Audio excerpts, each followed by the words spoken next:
Thank you very much, Madam President. I'm terribly sorry to let you know that Dr. Lookout's wife got very ill and he can't make it. He called me and he asked me to give his paper as well. So I will try to give mine and his together and mix them. Dr. Grady told me that he would like me to speak not only of major catastrophes, both in the medical field and in general, but also say a few things about my own involvement and my family's involvement, so I'm going to mix some of that in there also. As you well know, in medicine, the only thing we can say for a lecture is next slide, please. So I will ask for the first slide. Dr. Grady, I'll be very grateful if you would take care of that. When we talk about past catastrophes, well, this just is the title page. And if I may have the next slide. That's not right either. Oh, yes, yes, yes. I'm sorry.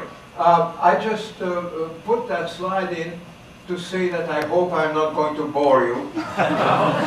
Next slide, please. One of the major catastrophes which have occurred not terribly long ago, and which very few people know about, is in 1908, when apparently, at least we think so, a large meteor hit the Tunguska area in Siberia. Now, these devastated several thousand square kilometers, mostly forests, practically not inhabited, so it really didn't kill very many people. But it was calculated that if this was a meteor, and if it would have continued on its path for 2 more minutes, it would have killed, it would have hit St. Petersburg, and in St. Petersburg and its environment, it would have killed 2 million people. Now, they are still arguing about what it was, because there is no major crater found. So it might have been a meteor which disintegrated in the air, and only small pieces got down to the ground, producing a few small meteors, but not craters, but not very many. It could have been a comet, which is really a big snowball and doesn't make a crater. But it certainly shows what type of major catastrophe we may be facing this.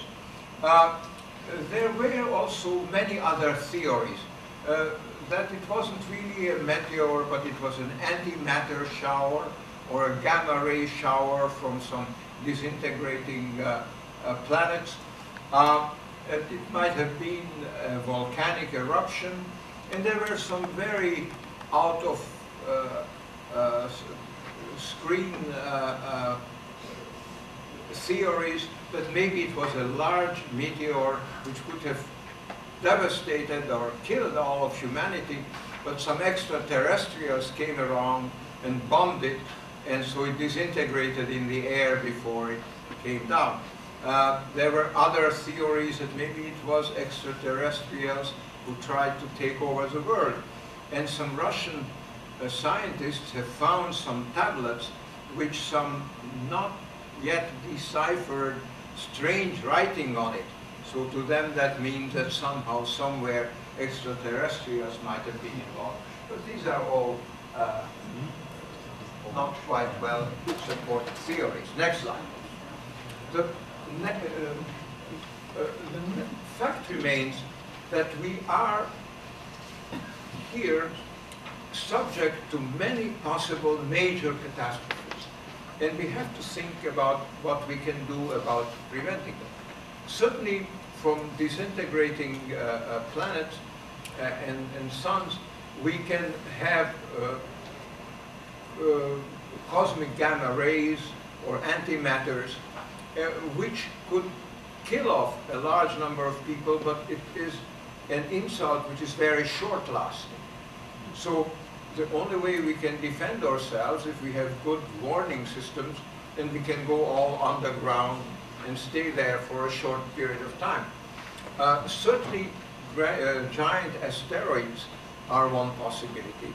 And we are now speculating that we need warning systems. We could probably hit them with atomic bombs, or we could attach small sails to them, or gadgets with gravity pull, which would change their course and they would not hit the Earth. Certainly earthquakes and tsunamis are major problems, and we need good warning systems. All of that means that we may need international organizations which give us early warnings and initiate preventive measures as needed. One of the major issues we are, of course, involved with are newly emerging infectious diseases. As we are destroying more and more rainforests, as we get shorter and shorter of food in tropical countries because of drought and other problems, there's more jungle meat being procured and eaten, and new viruses and other bugs from all kinds of forest animals are coming and invading us. Certainly one example is AIDS, which started out as a monkey virus and eventually switched to humans. And certainly some of these new viruses or newly generated, laboratory-generated new viruses may be part of bioterror, and there are major laboratories working on some of these problems. And certainly chemical warfare and nuclear warfare are other major issues which threaten us. And any of these problems could devastate all of humanity, and we have to think about how to prevent all of that. Next one. There were, even in the last few decades, a number of epidemics which extended to the United States. For example, in 1892, there was a worldwide epidemic of cholera. Very few people remember that, but it killed 2 million people. Now, today, we don't think of cholera as a major problem. It responds to antibiotics, for example, to tetracyclines. And if we give these people intravenous infusions of electrolytes and replace the fluid they are losing, we can really save all the people. And actually, already in San Francisco, where some of the major part occurred, a number of our own people were saved. The bubonic plague is something which we think about as past history. It killed about 1/3 of Europe in the 1300s, but bubonic plague still occurs in our rodents out west, and occasionally we see a few patients coming down with bubonic plague. Again, unfortunately, it responds to antibiotics. The Spanish flu, about which I will say something later, killed about 100 million people in the world. 50 million were well documented, and another 50 million were assumed to have died to that disease. Again, at that time, after World War I, we didn't have antibiotics. And of course, antibiotics have no effect on the flu, but many people die of secondary infections. And this is again a problem we can eliminate.